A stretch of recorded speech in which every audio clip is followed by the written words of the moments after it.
bawat paglalakbay, sa bawat karanasan at sa bawat pihit ng aming kamera, focus lang mga kabisig dahil hatid naman namin ay saya at excitement. Pinoy in Focus.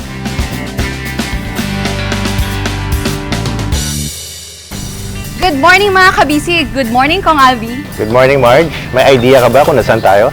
Well, ano bang maisip natin kapag nakakita ka ng mga kalesa and mga lumang bahay? Nandito tayo sa Vigan, ang official entry ng Pilipinas sa new 7 Wonder Cities of the World. And balita ko kung until December 7 pa daw ang botohan para makapasok ang Vigan.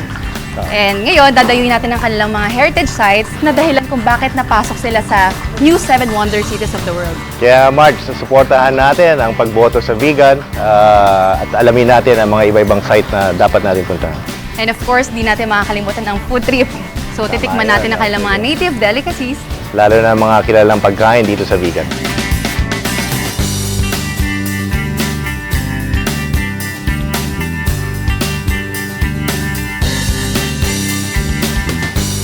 Lahat ng yan sa pagbabalik ng Pinoy in Focus. So tara kung kalesa na tayo. Let's go!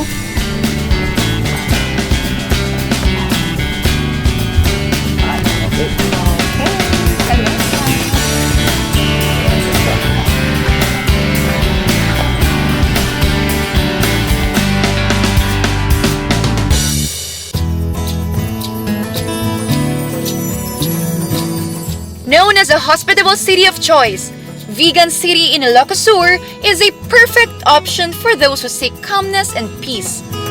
This fourth-class city serves as a rich repository of history and culture in the northern part of the country, as it showcases the Spanish legacy that colonized the Philippines some hundreds of years ago.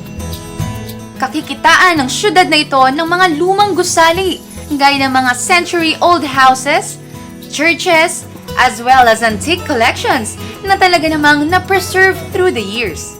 Kahit may kalayuan sa Maynila, sulit ang pamamasyal dito due to its never-ending surprises and magnificence, dahilan para mapabilang sila sa selection ng United Nations Educational, Scientific, and Cultural Organization o UNESCO as finalists in the 7 New Wonder Cities of the World for the local government's initiative of sustainable conservation and management of World Heritage property.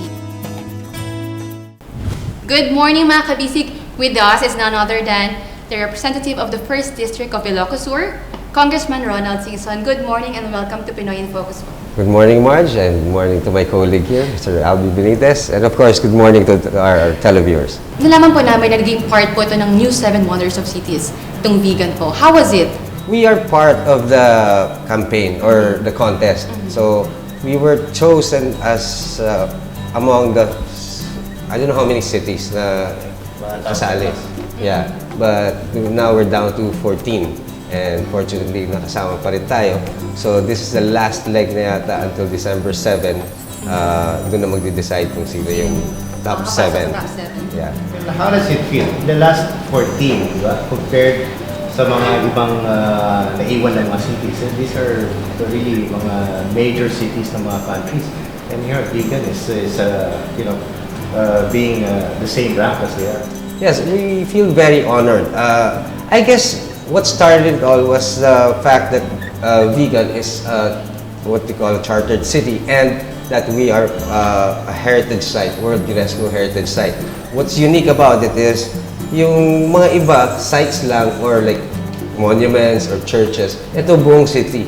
Buong city is considered a UNESCO World Heritage. So, I guess that catapulted us to some sort of status. That helped bring it up to the last 14. What steps are you taking to accommodate these tourists? Well, each government entity, like the local government of the city of Vigan, has their own push. And for my part, I'm planning to do a media campaign for Vigan. So hopefully we get to rally the support of our colleagues in Congress and hopefully makapag-aya tayo ng mga taong tumulong para i-vote talaga ang Vigan. Kasi it will be a very big honor for us Filipino. With that kind of status, we would expect hindi man mag-double, mag-triple yung tourism arrivals namin. Because historically, even before this contest, we've been getting record-breaking arrivals of tourists every year.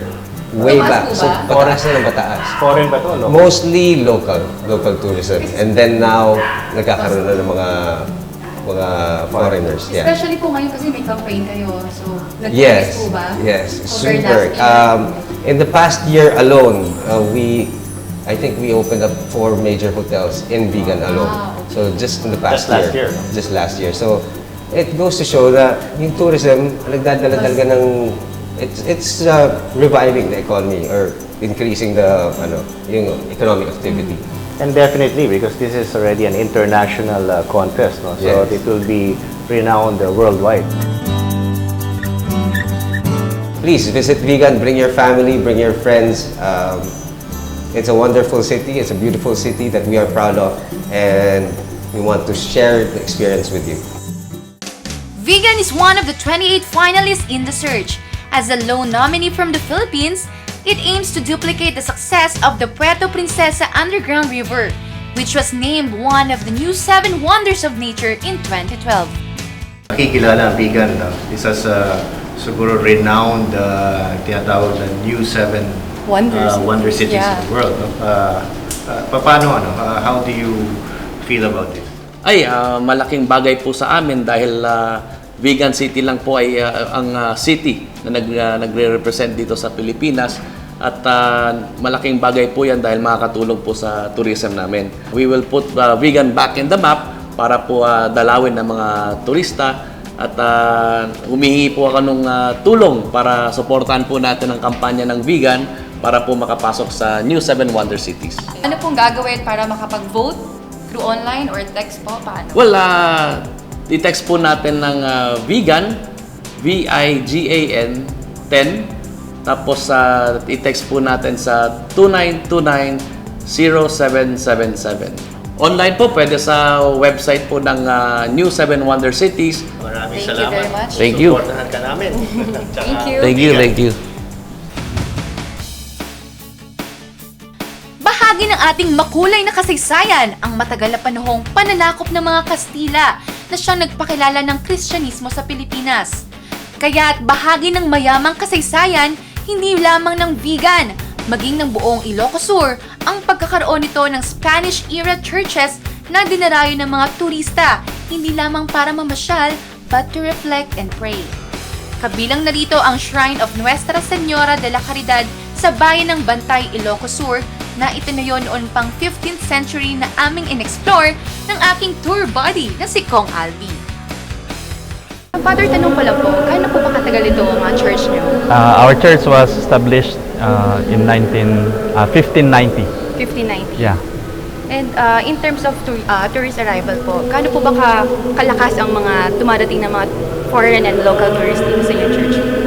Usually, yung mga bisita sa Vegan, they visit here also.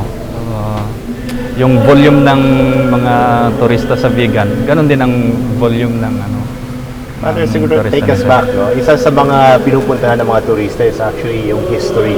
Ah. So, is there any historical significance on this shrine or this church? Yung historical background ng church namin, yung church was actually established by the Augustinians. Ito yung oldest na church Na structure, dito sa Ilocos region. Bali ito, this is a restored facade po.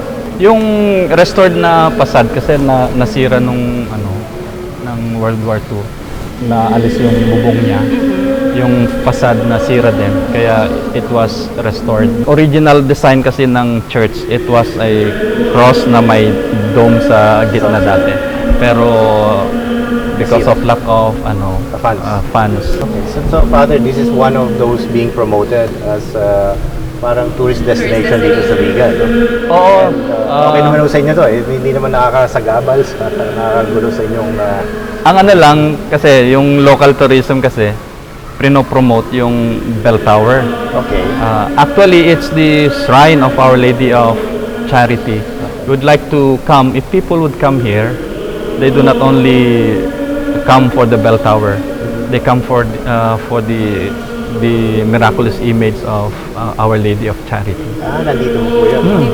In front, we have the we have the oldest miraculous image of Our Lady of Charity in the Ilocos region.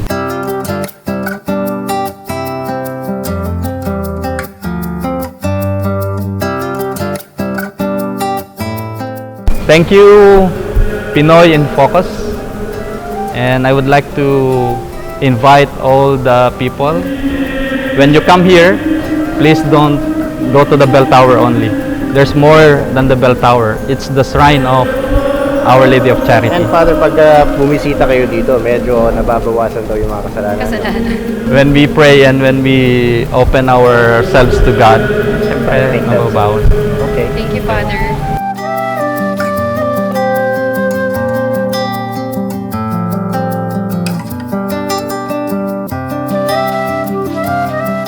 Katabing-katabi naman ng Nuestra Señora de la Caridad Parish, ang Old Bell Tower, na paborito ring background for photo opportunities ng mga turista.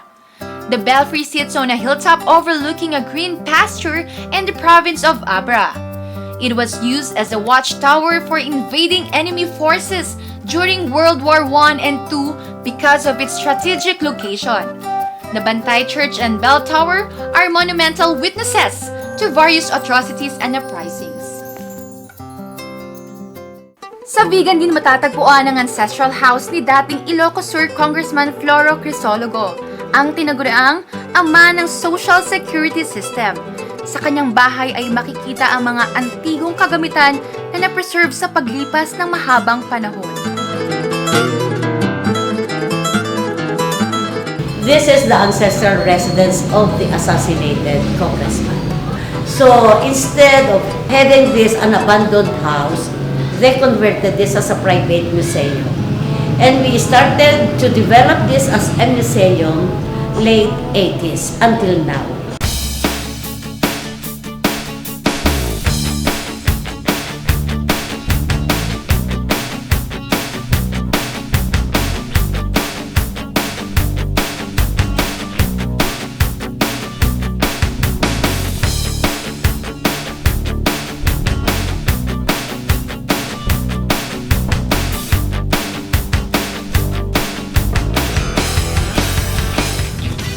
Aba! At hindi lang pala heritage sites ang panghatak ng Vigan. May mini zoo din! Siyempre, hindi namin pinalampas ni Kong Albi ang chance to have close encounters sa mga inaalagaang hayop ng Baluarte Zoo na pagmamayari ni dating Ilocos Sur Governor Luis Chavit Singson. Okay, once you enter Baluarte, you'll be greeted by these birds. So these are tropical birds. This one is the blue gold macaw and the umbrella cockatoo. So these animals are from South America.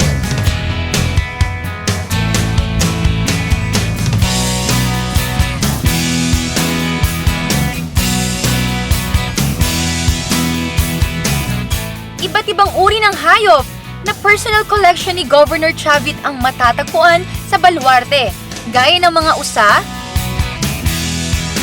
ostrich,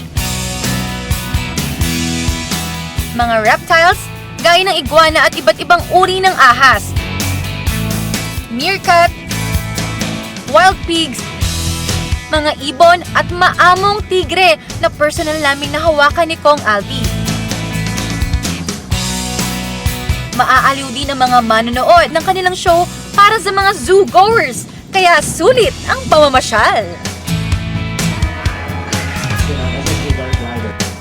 Maswerte rin ng Pinoy in Focus Barkada na mapaunlakang makapasok sa bahay ni Governor Chavit at personal na makita ang kanyang malawak na bakuran where his 2 Bengal tigers are situated. Okay, we'd like to invite everybody to come here at Baluarte Zoo, Vigan City, Ilocos Sur, and of course part of the 7 wonders of the world. Please vote vegan, and the park is open from 8 to 6 p.m. So we got animal encounters and shows. It's all for you guys and everything's free. At matapos ang nakakapagod pero exciting na paglilibot sa Vigan, mamangha naman sa makulay na gabi sa Plaza Salcedo Lagoon sa kanilang Dancing Fountain Show na talaga namang nagpahanga sa Pinoy in Focus Barkada.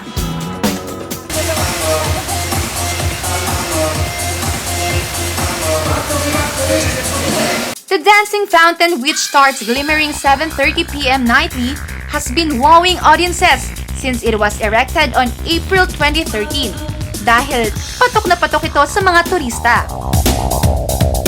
This Korean-engineered attraction is the first of its kind in the country and rivals the Bellagio water fountains in Las Vegas, Nevada. At ang makukulay na ilaw na ito na sinasabayan ng pag-indayog ng tubig sa saliw ng iba't ibang kanta ay magpaparalak sa pagod na katawan ng mga namamasyal. At dahil sa pagbibigay bihis na ginawa ng lokal na pamahalaan sa historical plaza na ito, ay masasabi talaga nating it's more fun in Vigan! Susunod mga kabisig! Pasyalan naman natin ang mga patok na negosyo sa Vigan na pinagkakaabalahan ng mga Vigenyos.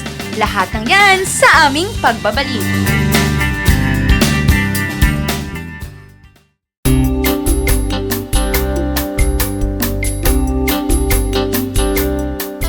At dahil kilalang pasyalan ng Vigan, syempre pa ay nagkalat dito ang mga souvenir items na siyang patok na hanap buhay ng mga taga rito. Kabilang na dyan ang paggawaan ng sikat na Ilocano jars o burnay sa Ruby Jar Factory. Ngunit hindi lamang pagbili sa mga yaring jars at vases ang hatid ng burnayan, kundi ay ipaparanas din sa iyo ang paggawa nito gaya ng aming sinubukan ni Kong Albi kasama si Ginoong Fidelgo, ang National Folk Artist Awardee ng Gawad Manlilikha ng Bayan 2014.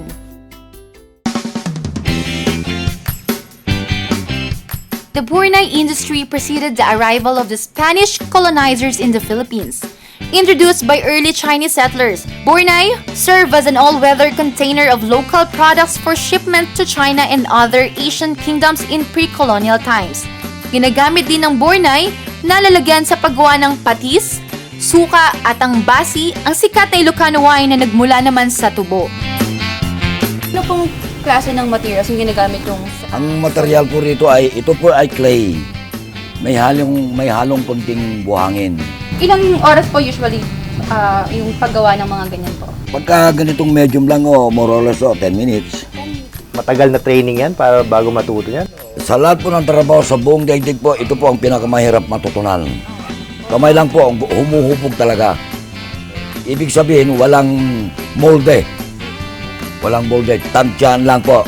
Ito lang po ninyo, para maranasan naman yung kung paano humawak po ng clay. Yun. Kailangan Basta lahat. basa Hanggang lahat. saan po? Hindi, dito lang. Ayan, tulad ko. Pisilin nyo lang. Pero yung kailangan, yung kaliwa nyo, nasa doon. Ayan, ingat lang po kayo ha. Ako, kayo naman po. Ha? Basahin po, sige. Okay. Yan, sausaw lang. Patlong. Ito na. Medyo mabigat din eh. Kung galing ninyo Parang ayaw makat. Sige. Kahit lumalagkit na, kailangan sausaw nyo ang kamay nyo, sir. Ganun ba? Yan. Yun. Wala po siya to, sir. Sausaw lang. Matutulas ako nito. Sabi niyo po kanina 10 minutes lang po paggawa nito, no? Opo. Pero ngayon, since kami yung gumagawa, mga ilang oras sa abot? Maghapon siguro. Maghapon.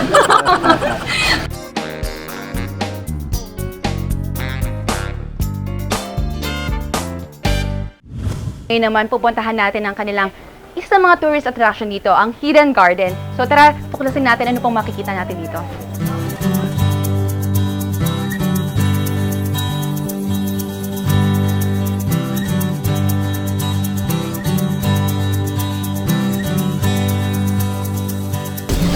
Ito pong garden nyo, ano na po yung mga plants na nandito talaga? Kasi maraming varieties of plant, not to mention them, kasi marami na eh. We have some endemic in the region, and there are some imported plants also, madam. On the other side, there are part of the garden na talagang for sale. souvenir. For souvenir. For souvenir. Talaga po. Pwede po ba makita natin? Sure. Gusto ko makita.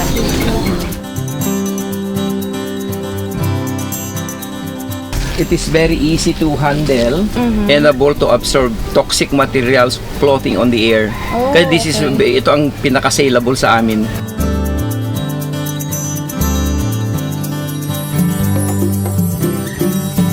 Ini-invite ko kayo na mamasyal dito sa Vegan, most particularly dito sa Hidden Garden, and you will discover many things at Hidden Garden. And the joy of coming to Vegan is not only here in Vegan, but the whole part of Ilocos Sur kasi marami rin kayong madi-discover. So come and discover Vegan, most particularly Hidden Garden. Sabi nila pag nagpunta ka ng Vegan City, dapat hindi mo papalampasin matikman ang kanilang sikat na empanada. Tama ba, Miss Joella Togade? Yes. So ngayon, tuturuan mo ako magluto ng inyong famous empanada.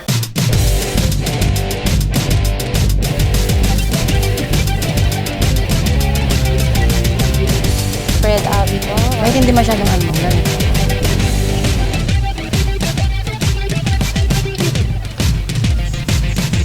Ito, ano na to, half cook na. Opo.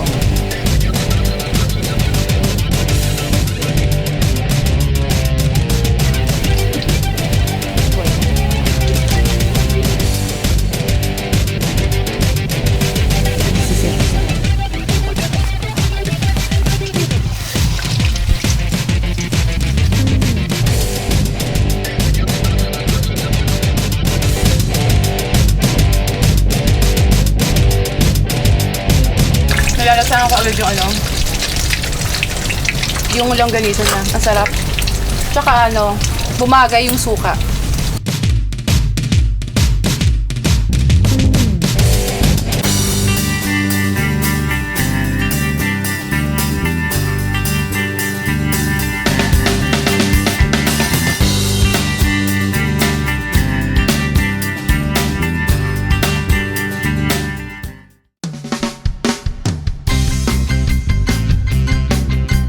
Kabilang pa sa pinagmamalaking produkto ng vegan ay ang kanilang mga tela na gawa sa traditional na loom weaving o paghahabi, gamit ang sinaunang kahoy na makina at kamay lamang.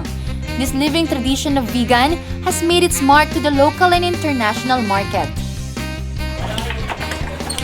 At sa vegan din namin nakilala ang isang ama na nagpursiging ipagpatuloy ang tradisyon na ito, na kanya pang minana sa kanyang mga ninuno at siya ring naging daan upang mapatapos ang kanyang anak at umunlad ang kanyang buhay.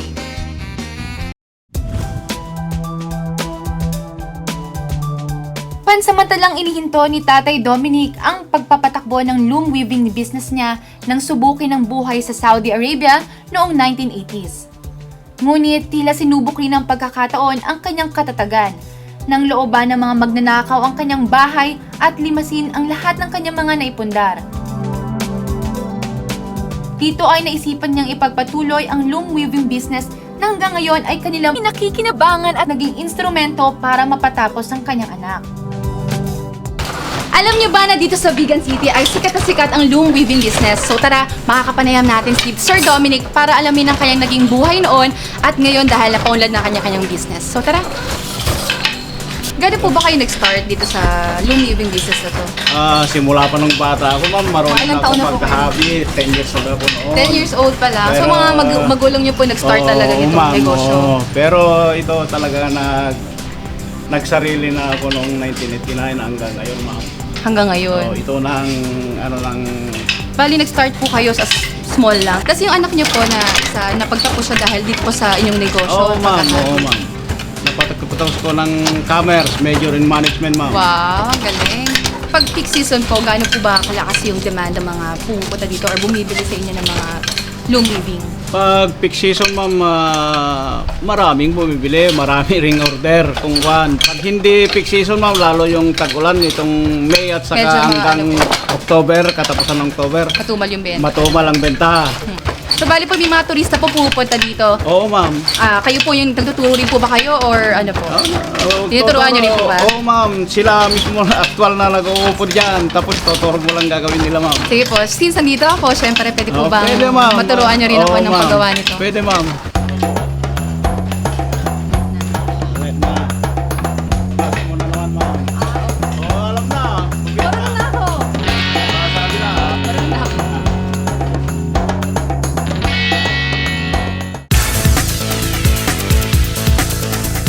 Hindi lamang heritage sites at iba pang magagandang tanawin ang hatid sa mga turista ng vegan.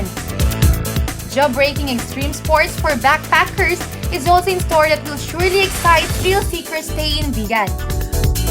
kaya't hindi namin pinalampas ni Kong Albi ang masubukan ng mga ito. Kong, zipline na tayo. Ilang beses na po kayo nakapag-zipline? Diba? Oo, ilang beses na? First time. Masaya yan! Okay.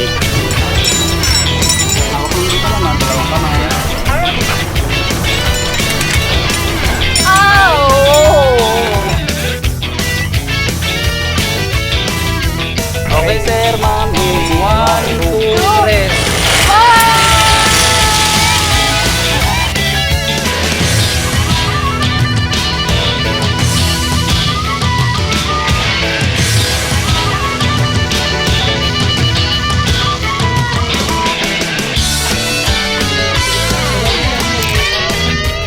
Saya. First time niya. Kaya kinakabahan, no? Ito yung heart. At bago pa man matapos ang aming vegan trip, ay lasapin naman natin ang sariwang pagkain ng Pinakbet Farm. Mismong sa palaisdaan, hinuhuli ang mga isdang kinakain ng mga customers at maging ang mga gulay ay mula naman sa malawak nilang taniman. So habang naghihintay kami ng pagkain dito, part ng kanilang pang-aliw sa mga turista na nagpupunta dito sa Pinakbet Farm ay ang kanilang cultural show, featuring Ilocos songs.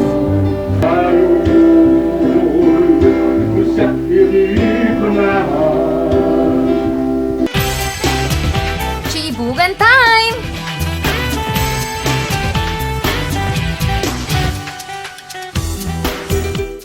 Siguradong busog na naman ang ating mga televiewers sa mga inihanda natin sa kanila kanina umaga. Well, Tama yan, Marge, no?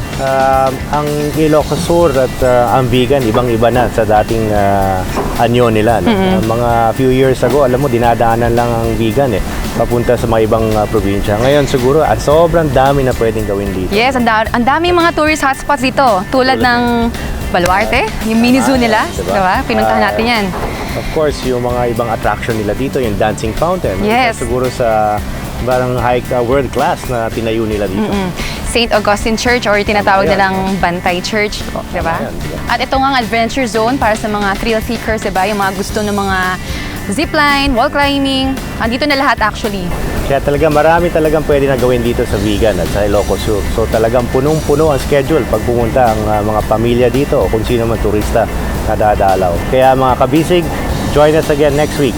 At tandaan natin, sa bawat paglalakbay, sa bawat karanasan, sa bawat pihit ng aming camera, Focus lang mga kabisig dahil hatid naman namin ay saya at excitement. Till next week, makita-kita po tayo muli dito pa rin sa Pinoy in Focus.